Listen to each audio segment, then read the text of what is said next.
Hello. Hello, how are you? I'm very well. I'm very sorry I'm late. Don't worry. Don't worry. It's fine.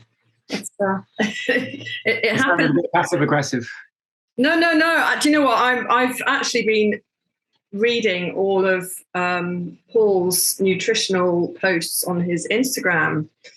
I sort of discovered him while I was stalking your Instagram, and it's fascinating, actually. Um, yeah. Well done, first of all, obviously. Uh, Epic race and all that. Um, Thanks. Thanks. Yeah, Paul. I'm not Paul sure. was brilliant. Sorry. You don't look very sure. Well, I'm pleased I finished, but yeah, from a competitive point of view, I was a bit frustrated with going off course Mm. for a while at a significant point. Do you call that doing a Jim Walmsley?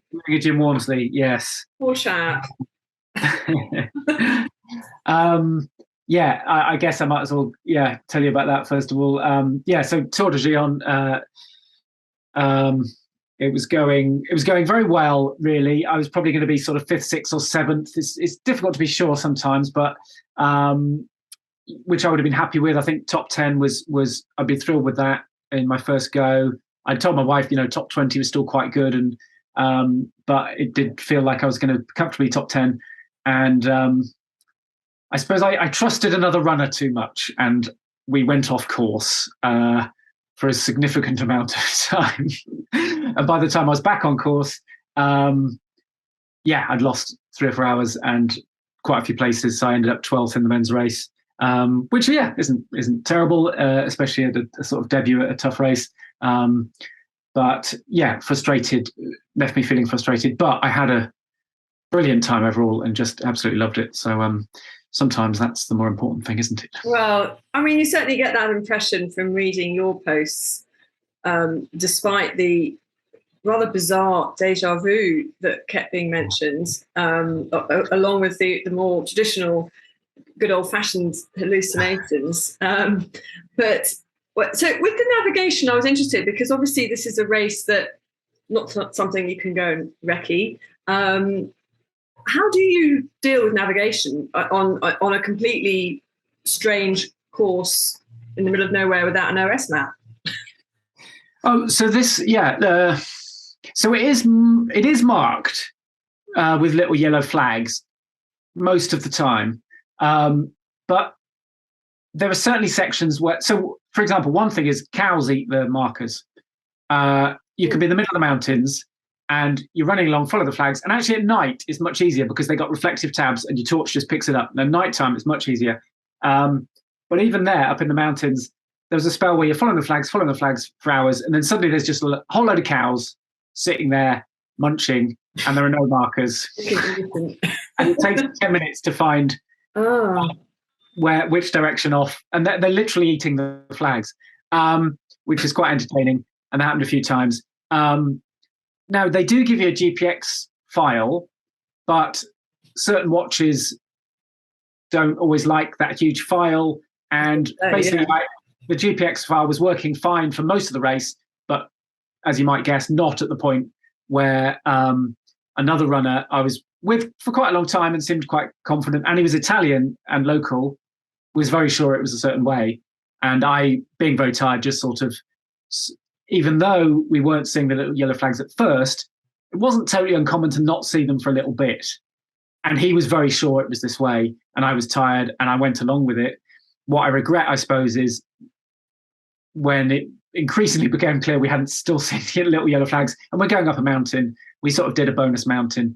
I regret not having the alertness and the sort of self-belief to go, I'm not sure about this, I'm going to go back down. But it's one of those things where the more you do, the less inclined you are to turn back because you've done a whole extra mountain. So, don't sound bitter about that at all. Bonus works, money, get your money's worth, etc. So I would say on a course that's 330, or most people think more like 350 kilometers, to mark all of that is probably pretty difficult, and then to ensure that those markings never go anywhere else is probably quite difficult. So I'm not too sort of. You get maps. No, you see, not given maps. Um, so, but yeah, you are given a GPX file, and it was working most of the time, but not at that time. And I thought his GPX file was working. He was behaving as if he was following his, so which sort of removed some doubt from me. I mean, you would do if you, I mean, that's, local guy, confident. I mean, yeah. you wouldn't really question it even if you were feeling with it. Yeah. So, yeah. And then, it happens. Yes. And I mean, it adds a bit of a story, and it was all part of the adventure. Obviously, this next time, it was a recce, so it didn't matter. Exactly. So I don't think. I mean, there are lots of other mistakes I probably can and will make, but I don't think I'll turn off that same turning next time. You might do, depending on the Deja Vu. Deja Vu. Oh gosh, I've been here before. Now, which way was it? Have you ever had this sort of chronic deja vu in a race? No. It's horrible. It sounds kind of funny, doesn't it? Oh, you got deja vu all the time. It's horrible. So yeah, I was getting hallucinations in the second. So I was out there for sort of 3? Is it 4 days? 88 hours. Yeah, kind of 4 days. That's like a week to me. It's kind of, for me, it was about 4 days and kind of 3 nights. And yeah, I've had hallucinations several times before, mostly on the spine race, which is a similar amount of time, similar amount of not sleeping. And for those who haven't had hallucinations, they're not nearly as sort of sinister or weird as people might think. Actually, it's not like you're drunk and you're suddenly like, whoa, it's like you just glance at things, usually a rock or a tree, and it looks more like a person. And then you really stare at it and it sort of just turns into a rock or tree. But that's happening side of all the time. And in the daylight, actually, less so in the dark, I don't think. But in the daylight. But I was sort of familiar with that. And it's kind of a little bit kind of fun, it's a bit annoying. It's not horrendous. But the deja vu, the feeling of like, oh, it was like this last time. I didn't like it last time either. I was here last, and I was trying to work out, when was I here? Was I here? Have I been here? And I had recce'd a bit of the course, but that was early bit of the course. So the rest of it was all new to me. But I had this really strong feeling of you've been here before, like sort of like UTMB, like I'd done UTMB 4 or 5 times. Yeah, I've been here before. But I hadn't been on those bits before. And it's actually really disconcerting. And then I started to think, maybe I'll never be able to make new memories. Like, that's how tired I was getting. I thought it would mess me up forever. You're stuck in the matrix. Yeah. And it was such a relief when afterwards, we had a meal afterwards, with Kim Collison and Sabrina Verge and various partners and crew and people. And I said to both of them, like, this deja vu thing, have you had that? And they're both like, oh yeah, we get that all the time. So they both they've got an adventure racing background, both of them. So they're much more used to being out for 3, 4, 5 days. Okay. They said that's really common. So that was quite a relief, actually, because that was really unsettling. And I've had 2 or 3 people email me who were in the race saying, thank goodness you said you had deja vu as well, because I had it and it was really messing me up. So I just didn't really know it was a thing. But no, I've not heard of it before you mentioned it. But does it make you wonder what you're doing to yourself? It's better not to think too much about that. On that. Yeah, I mean, I've heard a sleep expert say that sort of missing a night of sleep is, there's the same as a mild concussion. So no wonder I keep doing stupid things like, go in the wrong direction and signing up for these things again. Signing up again, yes. Yeah, so I'm probably just getting more and more stupid. But altitude? Any issues with the altitude? Not too bad. So the race does go up to 3,000 meters a few times, especially early on. I was lucky that I went out there and recce'd some of those early big climbs. But then I had to come home. But what I did is, quite a few sauna sessions, which is kind of your poor man's altitude training. But I do feel like they actually worked. I did 4 or 5. Oh. How does that help with the altitude? Well, it's about blood plasma and red blood cells and increasing them and making them more efficient, I believe. And apparently the intense heat of a sauna sort of stimulates some of that in a similar way. So I was not going. It was quite hot on the first 2 days, but as you climbed, it was cooler. So heat the heat was an issue, but not a huge issue. But I was more concerned with the altitude and training for that, because reading the blogs of previous runners, quite a few people would suffer. Quite early on in the race, because some of the big climbs are early on. And actually, I found, it slowed me down a bit, but I didn't feel sick or anything. So I actually felt quite pleased with the preparation there. So for me, I think the sauna stuff worked. I can't be totally sure, but okay, cool. Oh, I didn't know that. But nutrition, going back to your nutrition, I'm fascinated by the fact that you were basically Paul's lab rat while he experimented on you. But I mean, how wonderful to have him sort of concoct these amazing dishes for you at those refuge points. Yeah, Paul Booth was absolutely amazing. I'm so grateful. He's he's becoming a full-time sports nutritionist, aiming at sort of ultra endurance sports. Primarily running. He's a good runner, but also sort of cycling and things. And yeah, people do look him up if you maybe I can offer you a link. I forget his Instagram handle. It's really annoying. Is it sport.ultra.endurance nutrition, or it's using 3 of those words at least? Ultra.something nutrition. Yeah, I will share it. Thank you. Yeah. So he's knowledgeable and very enthusiastic, and he came up with a lot of ideas for, like, I suppose, calorie dense carbohydrates such as gnocchi, and making these sort of almost pizza wraps and rice balls, and I was just like, yeah, fine, sounds fine. I'm fairly easygoing with my fueling, so I thought I'd follow his ideas, and they were really good. And then he would really make an effort to change the flavors. I mean, a challenge we had early on was that the first 2 days were pretty hot. It was like over 30 degrees in the valleys, and quite a lot of us were struggling to eat, really. So I'd given him a list of stuff that I liked, and he was presenting it to me, and I was just going, don't really want that. Such as, cheese and pickle sandwiches is something that I loved on the spine, for example, but very different temperature on the spine. And yeah, I didn't want almost any of that stuff. But what we did well was like the liquid nutrition. So he would give me loads of fruit juice.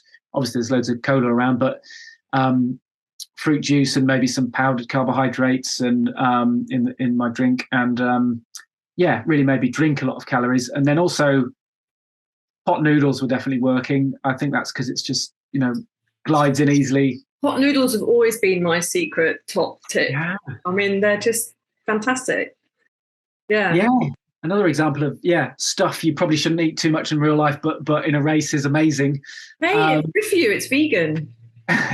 Even the chicken and mushroom one is vegan. Yeah, I could believe that. Yeah. So they went down well, and then once my tummy had kind of settled after a day or two. Well, not my tummy wasn't unsettled, but it was, I just didn't really want to eat, I suppose. So it was more gels and sugars and liquid calories. But after that, really settled into all the food he was making. And he even found, I didn't even know this was a thing, but he found tofu hot dogs, which he must have brought from home, because Italy's it's a little bit behind here in terms of, well, not in terms of food, but in terms of offering, Well, it's all meat and cheese or pasta, yes. I suppose. Yes, they're not so into that side of things. But yeah, Paul did an incredible job. And then even things like, he said, "I'll bring some ice, to cool you down." And I was a bit like, "Oh, don't worry, I don't go to too much trouble." But he did. He brought a little packet of ice, and actually, it really worked at Donas, which is the third life base. So, like, second afternoon, it was still really hot, and Donas is like notorious for being the hottest place, and it was stinking hot. And he put that ice on me, and it really helped cool me down. Who knew? He was very, very thoughtful and thorough. Is there anything that you've learned then? I mean, I thought it was interesting reading from what he said on his observations of other runners, that some of the people who were successful stopped for longer and ate more sort of from the beginning rather than sort of towards the end when you're sort of struggling to get it all in. I think that is my big takeaway. Actually, he was telling me that at the time, but that's my big takeaway. That's when I can get into the race again. That's the difference I'll make. I will sit for longer and eat more. It was just that sort of natural excitement early on. I think of wow, we're all in a race and it's all going well. Yeah, it was all very exciting. And I still took a fair amount of food away and stopped for a while. And yes, Sabrina Verjee is another example of that. She's brilliant at sitting there. And she said in the heat, she just sat for longer and really chewed, one little bit of pasta, sat and chewed it, next bit, sat and chewed it. She really, yeah. It's allowing your body to absorb it then as well, isn't it? Yeah. And I wasn't really doing that early on anyway. So that's a good lesson. And probably a bit more similar with sleep for me as well. Well, yeah, I think I had 3 10-minute sleeps. Sabrina had 2, and she played 5th overall. But, we're all a bit different. And there's certainly a time in the race where I was sort of lying down on the trail trying to sleep and it wasn't really working. And I would have been better off, doing a preemptive sleep back where I was. So I think that's the big takeaway for me was more preemptive eating and sleeping. But yeah, the first one was a bit of a That's your strategy for next year, sorted, job done. Yeah, easy next year. Yeah. And you've got a nice little training run in January, of course. So. Yes. I still can't work out whether it's a good idea, but back in for the spine. I just had I had so much fun there this January. Unfortunately, picked up an injury which stopped me. Hamstring, wasn't it? Groin, actually. Groin, that was it. Yeah, not for the first time in my life. My groin let me down. It got really painful on the stiles, trying to get over stiles around Alston. And I was given some fairly strong painkillers and it was still getting more painful despite them. And I had about 24 hours to go. And for those who don't know, I had like a 4-hour lead and even the weather was brilliant. It was a sunny day. It doesn't really get much better than that. So it's quite frustrating. I definitely wanted to continue. And straight away, I just thought, that's so frustrating. I've got to go back and try again next year. Maybe be a little bit more chilled early on. My good buddy Kim Collison's in again, I believe. So we'll see if we can manage to just hold back a little bit. But we'll see. Have a good natter as you go along. Yes, and stop to eat and sleep. Hopefully, maybe the same tactic. But it's just the spine is it is really special. Obviously, you were there, kindly giving me cups of tea as well. Thank you. It's just such a special event. It's hard. I think it's Ian Keith who says if he wasn't doing it, he'd just be sitting at home watching it on the screen anyway. Yes. And so it's one or the other kind of thing. You might as well. You might as well. Tradition. Yeah. A good post-Christmas tradition. So I also gather something else exciting is happening very shortly in your world with your new book coming out. Oh, thanks. Which I should hastily add, I have pre-ordered. Thank you. Just happened to have one hanging around here. I only picked it up yesterday, actually. I only went to see it yesterday. We can't run away from this. It's, it's, I suppose, trying to understand running's and a runner's sort of footprint in our climate and ecological emergency. Just something that's fascinated me for 2 or 3 years of what aspect of our or my running is sort of bad. What can we do? That kind of stuff, really. Although, is it focused on the running world or a more general look at what we can do? It's much more focused on the running world. Yeah, it's from a runner's perspective. Okay. And really, this what I was going to say, I suppose, is like I've personally become quite tired of how much emphasis is placed on individuals actually to sort of reduce your footprint. Yes, if someone flies 5 times a year, 3 times a year, eats lots of beef, and buys 3 pairs of trainers a week, there are some obvious areas they could improve on. But people who care are probably already reasonably well informed and probably reasonably, making some sacrifices already. So actually, I'm kind of more interested in trying to share ideas on how we can push for, I suppose, systemic change. I suppose, like the government still subsidizes fossil fuels and, when that's exactly what scientists say we need to move away from as quickly as possible. I guess that is a bit outside the sphere of running, but yeah. So, but there are lots of. Do you think there's more things that race directors could do then, or yes.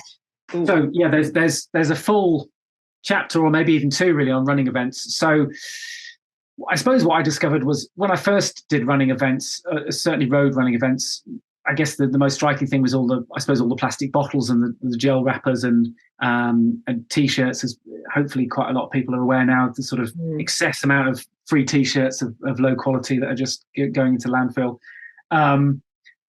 So yeah, some of that is visual, and that's actually what I found in the book. It's often the visual things actually that aren't the biggest things.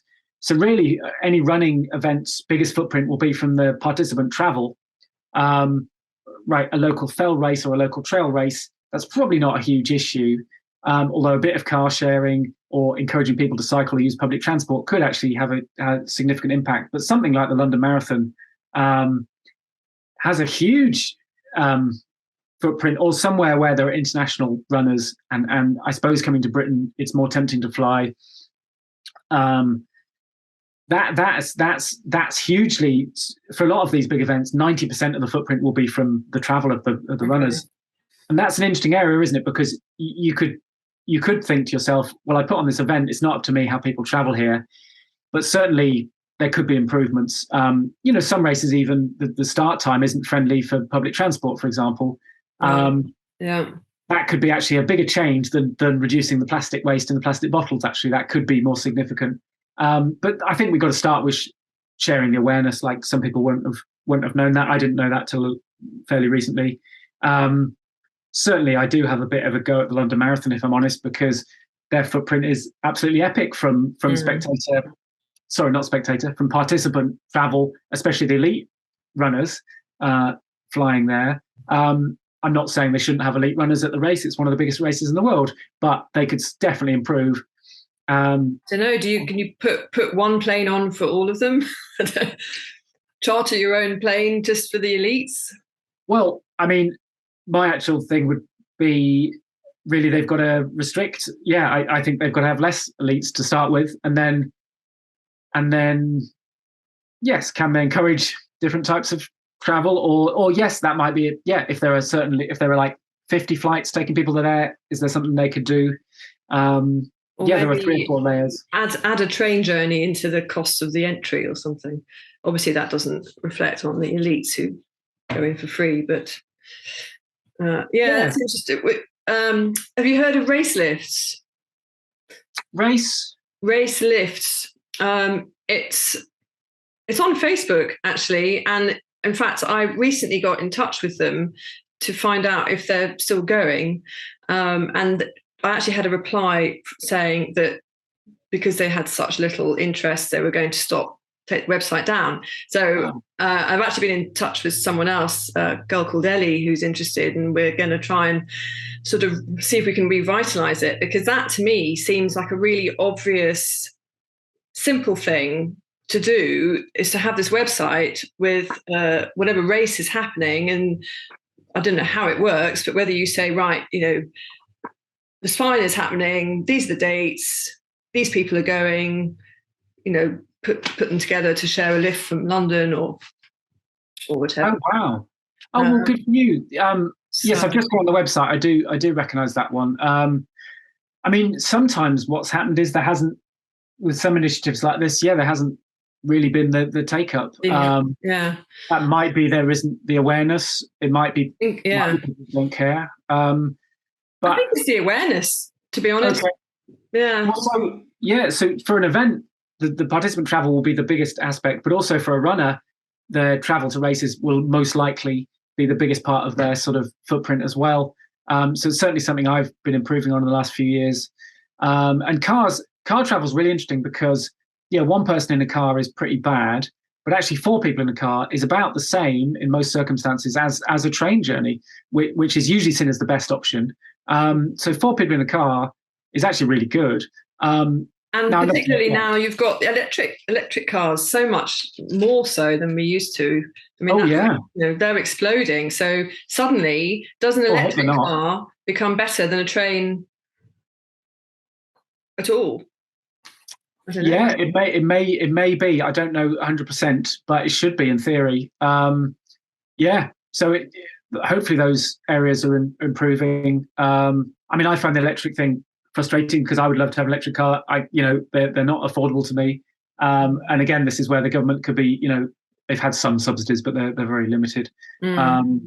But yeah, at least you're helping with this. Just spreading a bit more awareness. That's what I'm trying to do with the book, and then it's up to individuals to an extent to think what suits them. And I find, I've improved a lot. I take a lot more train journeys now. I haven't flown for 3 years, but it's not always. What I find difficult is, for me to go and train in mountains, it's hard. I still do a solo car journey sometimes to get to Brecon Beacon. So I'll just be honest with that. Sometimes, is the choices between that or not being as well trained an athlete as I could be. So I don't think, So I'm just being honest that progress. No one's expecting anyone to be perfect. Well, this is it. I think there's too much backlash against. There has to be an agreed sort of way forward without then there being criticism. Well, that you can't wear shoes or that coat or something because it's not been made in a sustainable way. I mean, there's realistic goals, and that's all that's important, that people are going in the right direction, and the more people that join that direction, the more can happen. Oh, totally. So I like the phrase sort of, progress, not perfection, because no one can be perfect, because even our food and our clothing, there were greenhouse gases emitted to create it. So we can't move for creating greenhouse gases. And a lot of us, we didn't invent that system or vote for it. That's just what is all around us. But if we can make some progress in the key areas, I suppose, and the biggest one usually is the travel, then progress is obviously good, and no one expects perfection because no one can be perfect. And I appreciate it's there's a bit of fear around and a bit of finger pointing sometimes. But I think it's Jonathan Pye who says rather be a hypocrite than an arsehole, basically. And that's a very deep quote, that. Yes, but it kind of sums it up quite nicely, I think. So you're going to have to be, if you care about this stuff, you're going to have to be a little bit of a hypocrite, but it's absolutely unavoidable. So So pre-order through Vertebral Publishing. Well, that's very kind of people. Want to I think their website, Adventure Books, is their main website for selling it. Okay. Yeah, and that means more money goes to Vertebrate than say Amazon. And actually, Vertebrate, they're a wonderful little company. I only really realised recently they're B Corp certified, which is quite a hard thing to earn, which proves that they're being as sort of ethical as they can be. And they've really made an effort with both my books of they sort of analysed the whole process of publishing a book in terms of what paper were they using, what ink, how are they transporting things around. They analysed everything to reduce things where they could. So they really care. They're a great little bunch. That's good. Yeah, it is. I was there just the other day, actually, picking up another book. Some other ultra running lady who's just. What? There were no other ultra running books. No. Was that Sabrina's? No. Oh, right. Well, on that reminder, before we get cut off by Zoom, and so. Okay, I'm just thinking about going ahead. We know the spine, probably, definitely. Tour de Jean next year. Any other sort of self-propelled bimbles perhaps? Well, I should say, yeah, I'm definitely in for the spine. I have a place with Tour de Géant. I don't know if I've got a place yet. I probably won't know till January or February. Yes, yeah, I've got 2 or 3 other things. Yeah, Excellent. Is that this year? Next year? both. Both? Oh, okay. Well, let me think. Yeah, I've got a little scheme in mind, probably for this winter. What am I planning next year? Yeah, next year. At the moment, I mean, if you're asking about the Pennine Way, I don't have current plans to have another go at the record. I'm going to see how January goes, see how I feel. Yes. Both in a sort of physical way and how I feel about the Pennine Way, because I don't want to. Yes. I don't want to totally go off it. No, I hadn't. I wasn't actually thinking of that. To be fair, I was thinking because you've done other stuff too. Done other stuff. Yes. No, I've got a little scheme. I'm sort of just still. I may well do something this winter before the spine, which I'll keep to myself for now. And yeah, there are 4 or 5 things in the sort of in the pot for next year. But it'd probably be hopefully it'd be the spine and Tour de Géant, and then 2 or 3 things in between, depending a bit on entries and fitting things together. But yeah, I mean, hopefully it's just another year of being healthy enough, being injury free, being able to do these things. And yeah, that's pretty good. Pretty good if we can do that. Well, we shall watch this space. And thank you very much for your time again, Damian. All the best. Well, thank you ever so much. Thank you ever so much. And